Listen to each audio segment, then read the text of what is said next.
ಈ ನಮ್ಮ ಬಡ ಸಾಮಾನ್ಯ ಹಿಂದೂ ಹೆಣ್ಮಕ್ಳು ಇದಾರಲ್ಲ, ಹುಟ್ಟಬಾರ್ದ್ರಿ. ನೋಡ್ರಿ, ರಾಜಕಾರಣಿಗಳು, ಬೀದಿಗೆ ಬರೋ ರಾಜಕಾರಣಿಗಳು, ಆ ರೋಲ್ ಕಾಲ್ ಸೋಕಾಲ್ಡ್ ಹಿಂದುತ್ವ ಲೀಡರ್ಗಳು ಯಾವನಾದ್ರೂ ಮಾತಾಡತ್ತಾವನ? ಅಲ್ರಿ, ಆ ಜೈನರ ಕುಟುಂಬ ನೋಡಿದ್ರೆ ಎಷ್ಟು ಭಯ ಇದೆ ಲೆಕ್ಕ ಹಾಕಳಿ. ರಾಜಕಾರಣಿಗಳ ಭಯ, ಗೌರ್ಮೆಂಟ್ ನಡ್ಸೋರ್ ಭಯ, MLA ಗಳ ಭಯ, MP ಗಳ ಭಯ. ಆ ಶೋಭಾ ಕರಂದ್ಲಾಜೆ ಯಾರನ್ನ ಸಾಬಿ ಗೀಬಿ ಏನಾರ ಮಾಡ್ಬಿಟ್ರೆ ಲಬೋ ಲಬೋ ಲಬೋ ಅಂತ ಬಡ್ಕೊಂಡ್ ಬಾಯಿಗೆ ಬರ್ತಾಳೆ. ಎಲ್ಲೋದ್ಲು ಶೋಭಾ ಕರಂದ್ಲಾಜೆ? ಎಲ್ಲಿಗೆ ಬಂತು? ಯಾರಿಗೆ ಬಂತು 47ರ ಸ್ವಾತಂತ್ರ್ಯ? ಇವ್ರು ಯಾರು ಹಿಂದೂ ಹೋರಾಟಗಾರರಲ್ಲ. ನೆಕ್ಸ್ಟ್ ಟೈಮ್ ಕರ್ನಾಟಕದಲ್ಲಿ ಏನಾದ್ರು ಹಿಂದುತ್ವ ಅನ್ಕೊಂಡು ಬೀದಿಗೆ ಬಂದ್ರ ಎಕ್ಕಡ ಕಿತ್ತೋಗುತ್ತೆ ನಿಮ್ಗೆ.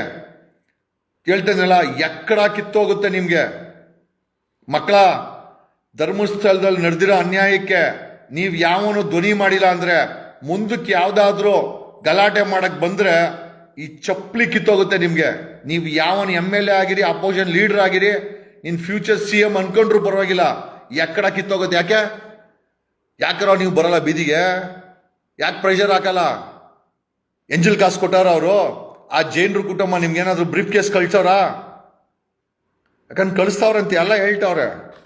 ಒಬ್ಬ ಜೈನು ನಡೆದಾಡೋ ದೇವ್ರಂತೆ, ಇವನು ಹಿಂದುತ್ವ ಬಿಟ್ಬಿಟ್ಟು ಹೋಗಿ ಜೈನರು ಸಮುದಾಯಕ್ಕೆ ಟ್ರಾನ್ಸ್ಫಾರ್ಮೇಶನ್ ತಗೊಂಡ್ಬೇಕು ಅಲ್ವಾ? ಖಂಡಿತವಾಗಿ ಇದು ಅತಿ ಒಂದು ದುರಂತ ಅಂತ ಹೇಳ್ಬೇಕು. ಒಂದು ದೊಡ್ಡ ದುರಂತ. ಕರ್ನಾಟಕದಲ್ಲಿ ಹಿಂದುತ್ವ ಅಂತ ಹೇಳ್ಕೊಳೋ ಅಂತ ಈ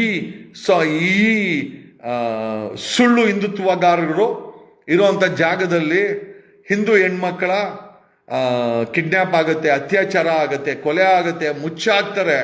ಒಬ್ಬ ಬಾಯ್ಬಿಟ್ಟಲ್ಲ ರೀ. ಯಾವ ಹಿಂದುತ್ವ ಇದು?